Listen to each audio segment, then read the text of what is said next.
ડભોઈ ખાતે આજરોજ મહેદવિયા હાઈસ્કૂલ ખાતે ખિદમતે ખલ્ક ફાઉન્ડેશન દ્વારા હિજામા કેમ્પનું સફળ આયોજન કરવામાં આવ્યું, જેમાં મોટી સંખ્યામાં સ્થાનિક લોકોએ ભાગ લઈ શરીરને સ્વસ્થ કરવાની એક અક્ષય પદ્ધતિ કે જે હિજામાના નામે ઓળખાય છે એના દ્વારા સ્વસ્થ થવાનો એક નિર્ણય લીધો।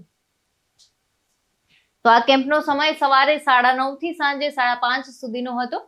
તો આ સમયગાળામાં સાંજ સુધીમાં 268 લોકોએ આ થેરાપીનો લાભ લીધો। તમને જણાવી દઈએ કે હિજામા થેરાપી આશરે 1500 વર્ષ જૂની થેરાપી છે અને ઇસ્લામના છેલ્લા નબી હજરત મોહમ્મદ પૈગંબર દ્વારા પણ આ પદ્ધતિને સ્વીકારવામાં આવી હતી। આ થેરાપીમાં માનવ શરીરમાં એક સ્પેશિયલ જાતના કપ લગાવી શરીરમાંથી ખરાબ લોહીને કાઢી નાખી શરીરને કચરા મુક્ત કરવામાં આવે છે। આ કેમ્પમાં ખિદમતે ખલ્ક ફાઉન્ડેશનના મેમ્બર્સ ઉપરાંત ફાઉન્ડેશનના પ્રમુખ સૈયદ મુજ્જુ બાપુ, ચોરંદાથી પધારેલ સૈયદ અજ્જુ બાપુ, સૈયદ મોઇન બાપુ, સૈયદ યાસીન બાપુ, પત્રકાર ઇમરાન મલિક, પત્રકાર ઇમરાન કુરેશી, શબ્બીર ખોખર સહિત મહેદવિયા હાઈસ્કૂલના પ્રમુખ ઇબ્રાહિમ મહુડાવાડા, નૂર મોહમ્મદ મહુડાવાડા સહિત અન્ય ટ્રસ્ટીઓ પણ ઉપસ્થિત રહ્યા હતા। આ પ્રસંગે ખિદમતે ખલ્ક ફાઉન્ડેશન દ્વારા શાળા ટ્રસ્ટી મંડળનો આ કેમ્પના આયોજન માટે જગ્યા ફાળવી એ બદલ આભાર પણ વ્યક્ત કરવામાં આવ્યો હતો।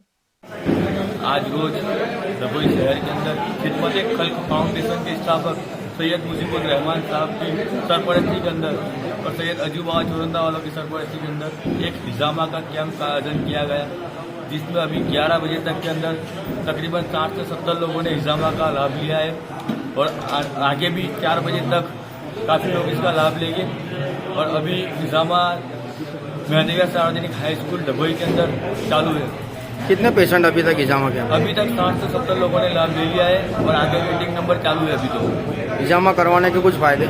हिजामा कराने के बहुत से फायदे हैं। हिजामा पहले तो सुन्नत रसूल है, उसके बाद शरीर की स्किन की प्रॉब्लम हो, हार्ट की प्रॉब्लम हो, छाती में दिक्कत हो, सर दर्द हो, हिजामा काफ़ी सारे लोगों के लिए ये है सर। आबिद हुसैन मुल्ला साथे चक्रवात न्यूज़ डभोई।